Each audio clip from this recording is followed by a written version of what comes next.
Kitang-kita nyo naman kung gaano ka-busy itong isa sa mga major highway dito po sa eastern part ng Metro Manila, na kung saan andito po tayo sa Ortigas Avenue, Pasig City, na kung saan ay mag-short walking tour tayo. So short walking vlog tuloy tayo ng biglaan. So ito po mga katropa ang Ortigas Avenue, na kung saan it is a 12-kilometer highway that traverses the Metro Manila cities of San Juan, Pasig City, and Quezon City, and the municipalities of Rizal Province, which is Cainta and Taytay, Rizal.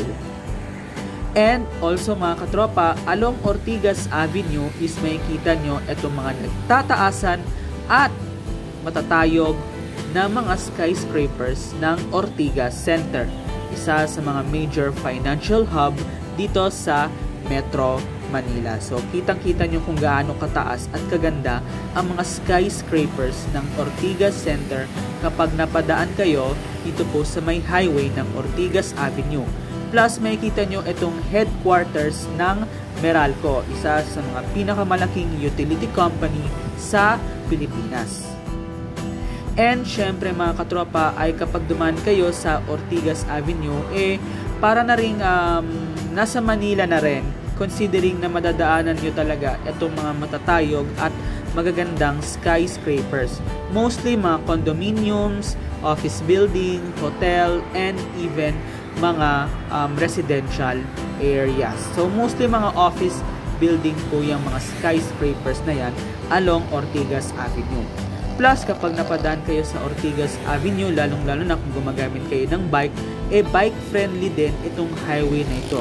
So, make sure na kailangan nasa gilid lang kayo palagi or nasa designated bike lanes. Ayan, kitang-kita nyo naman kung gaano kaunlad ang Metro Manila, particularly dito po sa eastern part nitong Metro Manila. So, yung mall na yan mga katropa, yan po yung Robinson's Galleria. So, madadaanan natin yan later on.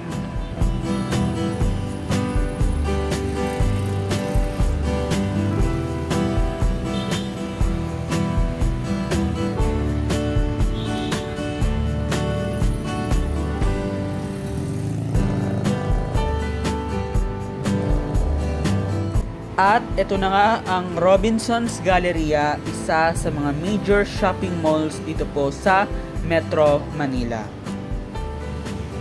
So ngayon, nandito na tayo sa EDSA Ortigas Interchange, na kung saan ay dadaan tayo dito po sa may footbridge nila. So ito yung EDSA Ortigas footbridge, na kung saan kitang-kita nyo kung gaano ka-busy itong EDSA dito po sa may part nitong Ortigas Avenue. So medyo heavy na yung traffic dyan sa may papuntang Cubao o papuntang Monumento. So kitang-kita nyo pa lang kung gaano na kabagal yung usad ng trapiko.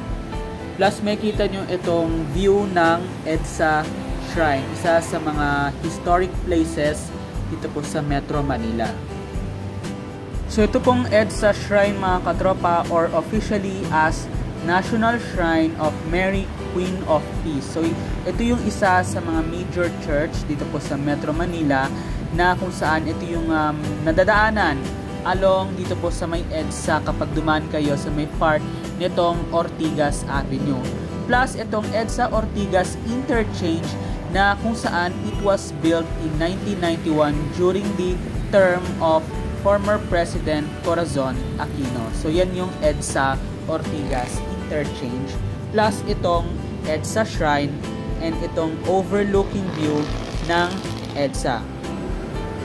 So ayan, so gumagalaw na yung traffic dito po sa may Ortigas Avenue. And ngayon is habang dumadaan dito sa may footbridge is meron ding mga ginagawang counting repair dyan sa may part na yan.